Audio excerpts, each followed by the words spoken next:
Populism is a term often heard in politics. It's frequently used to describe politicians and movements, especially in recent times. But beyond being a label for attacking opponents, what does populism truly entail? Where does it originate and how does it manifest? In this video, we aim to explore these questions. Stay tuned.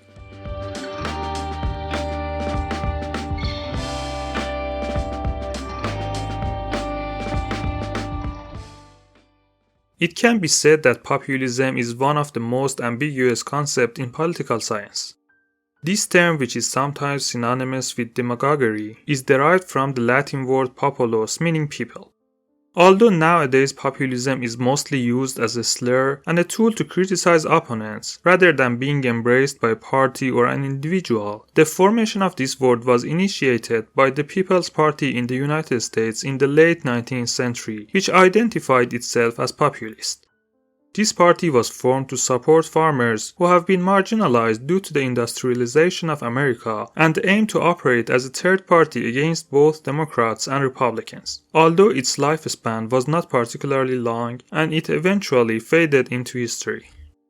Although the term populism was coined by the People's Party, intellectuals in the field of politics gave a fresh perspective to this idea from the mid-20th century onwards, and the concept of populism took on its contemporary forms. As the literal meaning suggests, the key concept in populism is the people. However, the notion of the people is relatively ambiguous, and this ambiguity is the main reason for the uncertainty in defining populism. In populism, the people are perceived as a unified and homogeneous group with shared interests and desires. Furthermore, these people are defined in contrast to a small group, often portrayed as powerful, whose interests conflict with those of the people. The second ambiguity in populism arises from the unclear definition of this small group.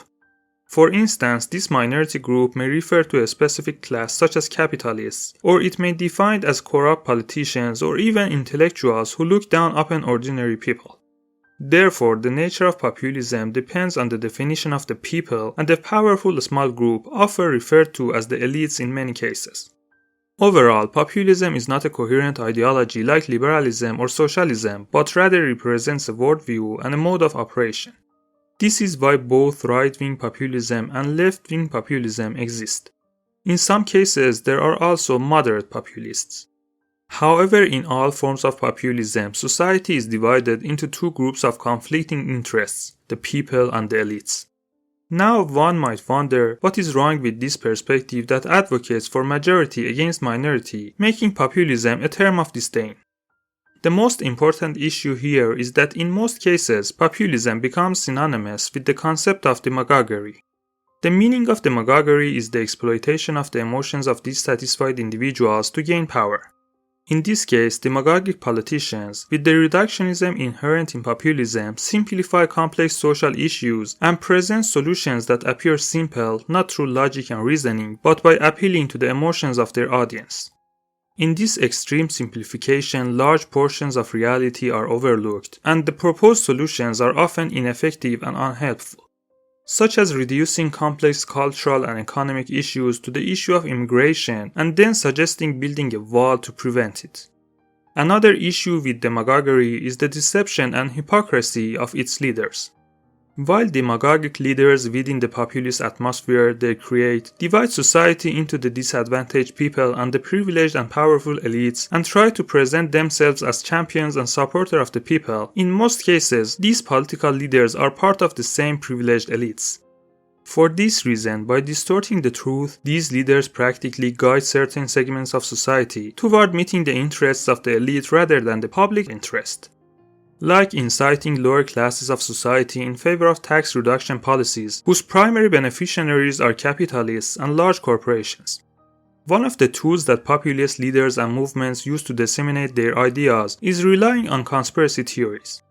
Linking all issues to behind-the-scene relations and ambiguities helps simplify complex issues and can evoke more emotions. That's why populism often comes hand in hand with conspiracy theories and fake news. Another problem that populism often creates is its opposition to the existing establishment. As we mentioned, populists are against the established order and present it as being in favor of privileged elites. One of the actions they take after coming to power is to weaken and sometimes destroy official and legal institutions, citing the inefficiency of the system. Although existing institutions may have played a role in creating unfavorable conditions, they are tools that governments can use to address issues. The destruction of these institutions not only does not eliminate the inefficiency of the system, but also exacerbate it further. In defining populism, we mentioned that in this idea, the people are perceived as a unified and homogeneous whole with common interests. However, this is not the case in reality, and the next criticism of populism is exactly here. Human societies are very complex, and the desires and interests of different parts of society not only differ but in some cases conflict with each other. There are indeed things that fulfill the interest of larger segments of society, but populists, with their constant emphasis on ambiguous concepts such as the general will, treat it in a way that only the interests they claim to represent have authenticity and significance. This perspective leads to the neglect of disadvantaged minorities and their exclusion from society. Thus, populists minimize the possibility of dialogue in society through dichotomizing, exaggerating, and black and white representation, continuously fueling anger and hatred. Now that we have a general understanding of what populism is, it is worth examining the conditions in which emergence of populist movements and leaders is more likely. The most fertile ground for the growth of populism is the inefficiency of governments and their inability to fulfill the desires and needs of their citizens. Therefore, in situations where governments fail to fulfill their duties and fulfill the promises they make, public dissatisfaction increases. This issue provides an appropriate platform for individuals or groups to ride the wave of dissatisfaction, and by creating a dichotomy between disadvantaged people and privileged elites, gather supporters for themselves and seek power. Another condition that fosters the growth of populism is rapid changes in society. These rapid changes can take various forms. The common feature of all rapid changes is that a segment of society feels a sense of stagnation and marginalization. For example, these rapid changes may involve the industrialization of a country, resulting in a significant portion of the workforce facing challenges because some jobs lose their importance and new occupations require acquiring new skills. When changes occur very rapidly, society may not be able to adapt to the new situation, and therefore some segments of society feel the loss and are mentally prepared to accept dichotomy in which some groups constantly infringe on their rights. However, rapid changes are not necessarily materialistic.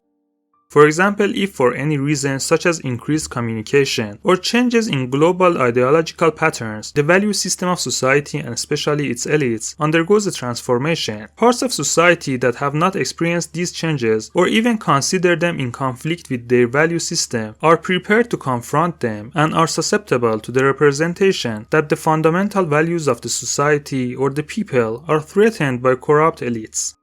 In addition to above conditions, generally presidential systems are more susceptible to populism.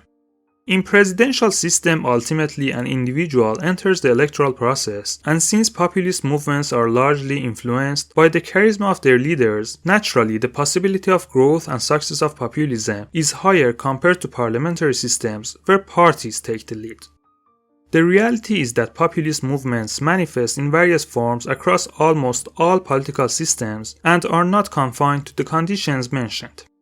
It can even be argued that populism is inherent to some extent in all political movements worldwide. However, movements that are identified as populist rarely last long even if they gain power in certain places and periods. On one hand, while populists are in power, the dichotomy they create between the powerless populace and powerful elites becomes paradoxical. On the other hand, as discussed earlier, their tendency towards reductionism often hinders their effectiveness and leads to disillusionment among their supporters. Nonetheless, the effects of populism, such as weakening official institutions or causing increased tension in society, tend to linger for years and are not easily fixed. This was a brief overview of populism. If you found this content informative, please like it and subscribe to our channel. We'd love to hear from you, so feel free to share your thoughts, comments, and ideas for future topics in the comment section. Thank you for joining, and we look forward to seeing you in the next video.